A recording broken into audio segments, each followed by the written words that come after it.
Mayweather, Manny Pacquiao was announced that they're going to play at the Sphere. Do you expect anyone from either of their teams to reach out to see how you guys put it together? Because this will be the first major event since you guys went on. Who's promoting?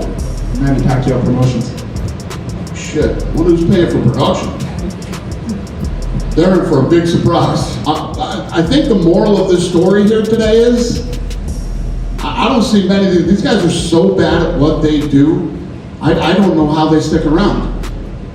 I don't know how any of them are literally going to coexist. And they can do whatever. I mean, there's no buried entry. You can, do just Google Floyd's name and the IRS. All the news is out there. He owes jewelers money.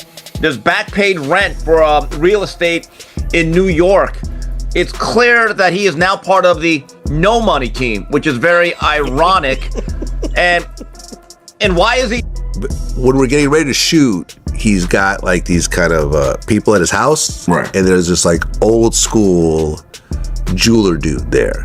Like they're like, oh, this is like one of the OG jeweler guys. This is like who everyone else gets their stuff from. And he told me, and I'm not going to say who it is, but he's like, Mayweather. The official announcement that Floyd, Money, Mayweather, and Manny Pacquiao would be stepping back into the ring for a second time should have been a moment that stopped the world in its tracks. A monumental event celebrated as a once-in-a-generation clash between two of the greatest titans to ever lace up a pair of gloves. But instead, the reaction has been strangely cold, eerily quiet, and deeply uncomfortable for everyone involved. The air of prestige that once surrounded this rivalry has evaporated, replaced by a sense of skepticism that is becoming impossible to ignore, especially when figures as influential as UFC CEO Dana White are openly mocking the situation on a global stage, going so far as to call the entire comeback sad rather than historic. When a man like Dana White, who is a master of promoting high-stakes conflict, refuses to buy into the hype and instead expresses pity for the athletes involved, it signals a massive shift. On social media, there are rumors and stories coming out about Floyd Mayweather, him auctioning off property in bankruptcy, him being out of money, and that's why he's going to fight Mike Tyson. Saw this incredible tweet where a guy listed all the things Floyd Mayweather wasted money on while living in Las Vegas and just living culture. That's what Floyd Mayweather is an example of. The stupidity of living for the culture and trying to be relatable and trying to be this incredible icon or example of, look how much money I've made.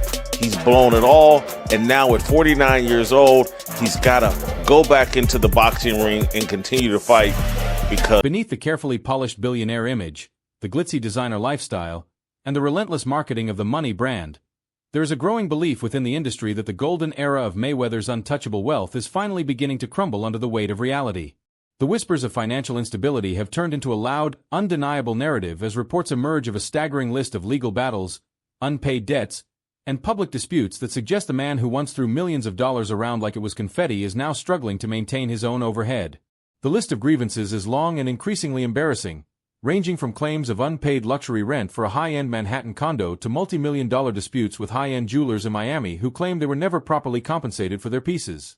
Perhaps the most high-profile stain on his business reputation is the ongoing and very public accusation from Logan Paul. Floyd Mayweather as probably the richest and one of the most dominant boxers in the history of the sport. But now, Floyd is stepping into the courtroom to fight for money he claims that he was never paid, and he wants justice on his terms. So let's talk details.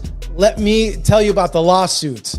On February 3rd, 2026, Floyd Mayweather filed a lawsuit in California against Showtime Networks and Steven Espinoza, claiming they helped his former advisor, Al Heyman, misappropriate a huge chunk of his fight earnings to the tune of $340 million.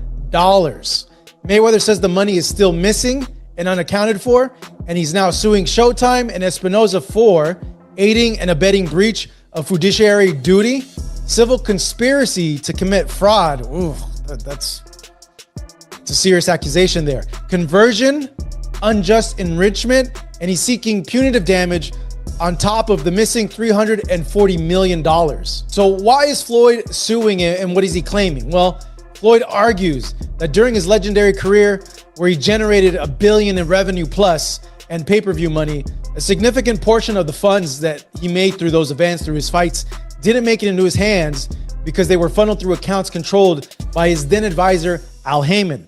Now, Mayweather says that Showtime delivered those checks and funds through systems that helped Heyman get the money instead of paying Floyd directly. The lawsuit also points to some of boxing's biggest pay-per-view fights, including fights against Manny Pacquiao and Conor McGregor, events that generated hundreds of millions in revenue. Mayweather's legal team said he generated hundreds of millions in revenue for Showtime and now wants to recover what he claims was unfair. However, the most explosive and truly shocking element of this entire saga is the rumor of a massive, 9-figure financial hole that has left the boxing world reeling in disbelief as details of a secret legal war begin to surface. Reports have surfaced that Floyd Mayweather has filed an earth-shattering $340 million lawsuit against Showtime and its former high-ranking executive Steven Espinoza, alleging that a significant portion of the massive payouts from his biggest career-defining fights were never actually delivered to his accounts. This isn't just a minor bookkeeping error. It is a full-scale institutional betrayal that strikes at the very heart of Mayweather's empire, leading many to wonder if the people he trusted most with his fortune were actually working against him.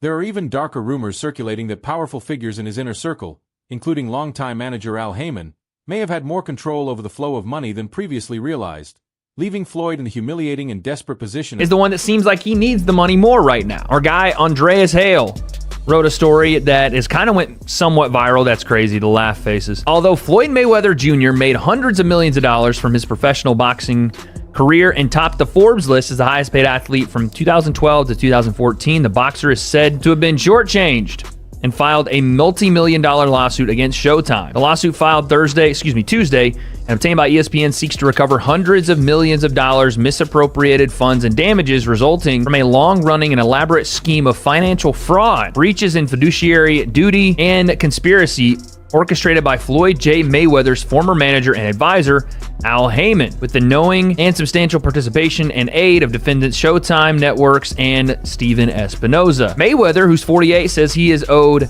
at least $340 million and cites a complex web of hidden accounts, unauthorized transactions, and deliberate concealment of financial records as the reason he believes he's been defrauded from those funds. Heyman is not named as a defendant in the complaint, which is interesting because I misspoke and said he sued Al Heyman. He's essentially saying that Showtime and Al Heyman colluded to not pay him with Steven Espinoza, but then he doesn't name Heyman in the suit. Very odd.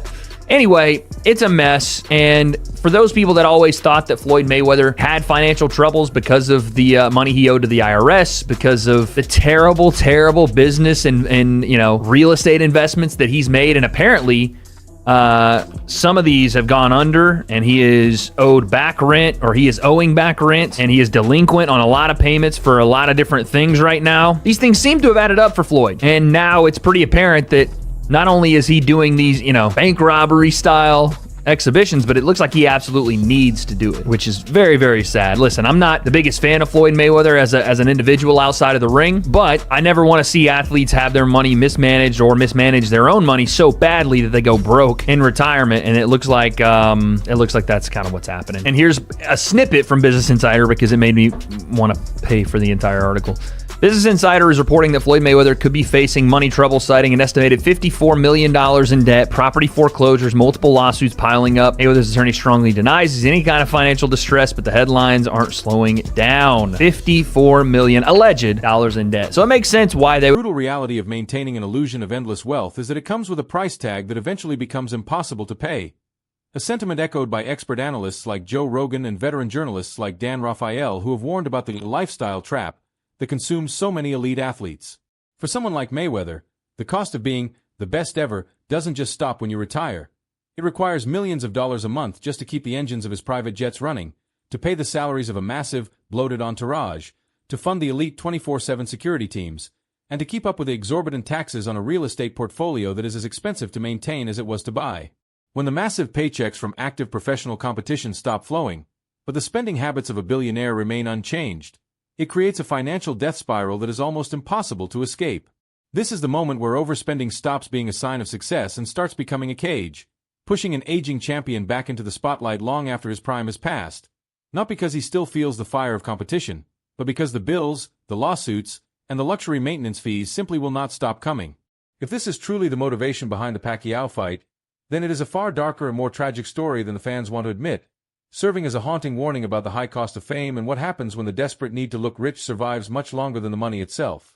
Is what, damn near 50 years old? He has 3 fights this year. Why? Why is a retired man that's been retired for quite some time has to go back to fighting? You can speak on this because you the real estate mogul. I heard of some shit in New York. Say he put a lot of money into that, bro. The lifestyle that he lives, it's not sustainable. It's hard to maintain. $500K in a day? Every single day. I don't care if I'm a billionaire. I don't care if you're a billionaire, fam. I'm not doing that. Clearly, you need some bread. So it's like portraying this lifestyle. I got this, I got that, which is cool. Everybody wants to have good shit and live good, but that comes with a price tag. And they selling this false narrative to sustain that lifestyle is not that easy, bro. And you know how they say, like, you can't fly private forever. I'm not doing it. I'm not going to spending fucking 40, 50K to go to Miami. Well, I can buy a fucking first class ticket that costs me $1,500 or $1,000. Big difference. I'm gonna humble myself. I'm gonna wait in a fucking line. Don't matter if you have hundreds of thousands, millions, or billionaires, the same principle. If you're not disciplined in managing $100,000, you're not gonna be disciplined handling $100 billion. So can we speak on it? Yeah, you damn right we can fucking speak on it. Yeah, I'm not a billionaire, but I know how to manage millions because I've done it. So if I know how to manage millions, what do you think what happens if I get $1 billion? I can manage $1 billion too because I know how to manage $1 million. So at the end of the day, it's about